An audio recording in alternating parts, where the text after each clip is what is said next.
Hi ladies! Okay, so I am going to give you the update as far as I can. Bear with me because I don't really know what's going on. I am on cycle day question mark. It is August 2nd and it is Tuesday. So as you guys know, I had a very early loss, a chemical of some kind, this past cycle. So I'm not entirely sure where my cycle day 1 is falling. I'm not sure if it was, I had a period bleeding over when my period should have been, so I'm not sure if my cycle day 1 is actually when my cycle day 1 was, or if it's somewhere later. If I'm counting from the first day of that period-like bleeding, I'm about cycle day 17, which means I'm right around ovulation. I'm a little hesitant to say that because I did have HCG in my system for at least like a week beyond that or so, enough to pick up on a home pregnancy test. I never got an actual beta of any significance from the doctor, but I had enough to get on a home pregnancy test, so above 25-50.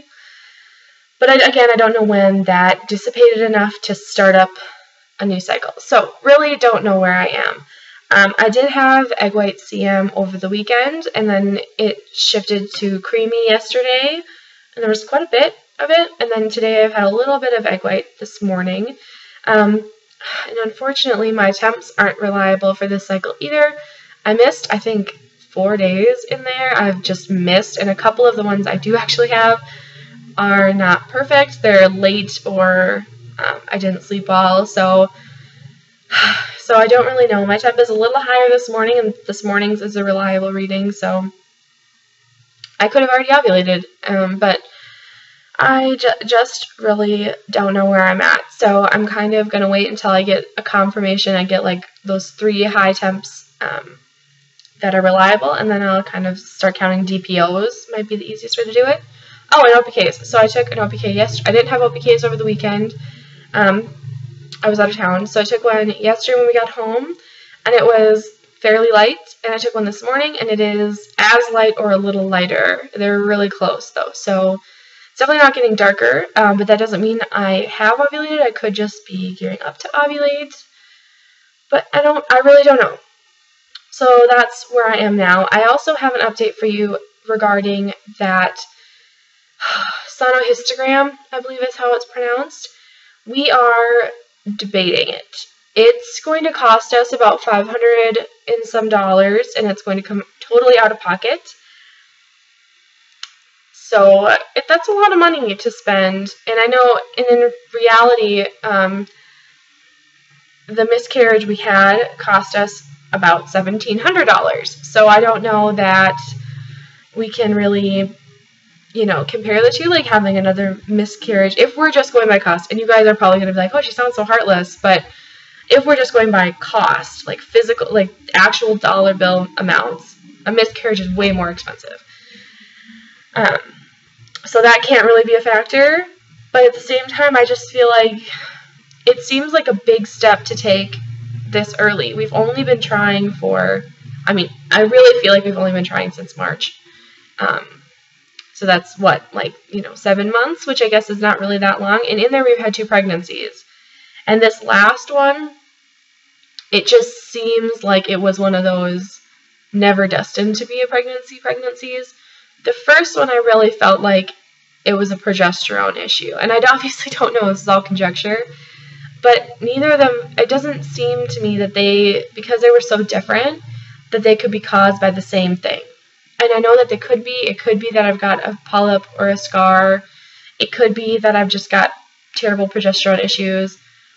But to me, they seemed really, really different. This last one, I never really felt that pregnant, and it never really felt sticky. Like the first one felt like a baby, and it felt like, my hormones were increasing every day. I could kind of just feel them. This one, it was like I had one day where they felt kind of high, and then it was like they were getting lower. And it just feels like this one never even really stuck at all, and the first one really had started to grow, so they just seemed like they're 2 different issues.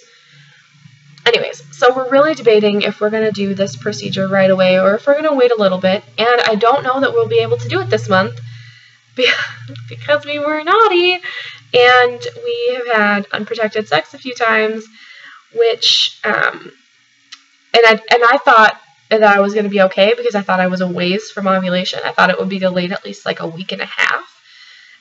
But it's looking like I may have already ovulated. So, I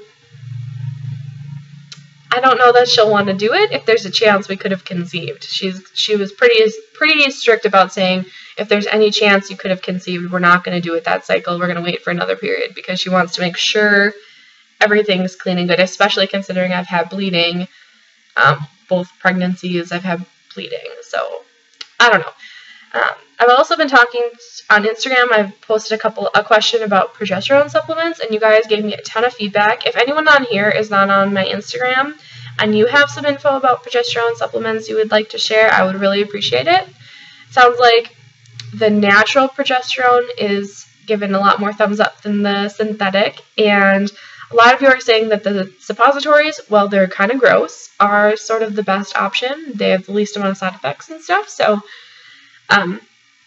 if I get confirmed ovulation in the next couple days, I may call my doctor and ask her to put me on progesterone supplements for this cycle and just see what happens. Or maybe we'll try that next cycle, and if that doesn't work, then maybe do the sonohystogram in November.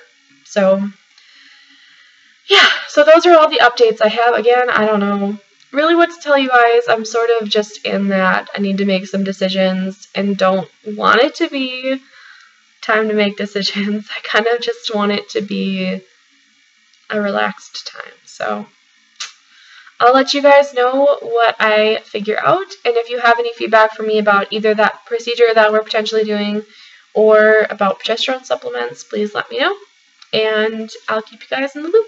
I love you all. Baby dust.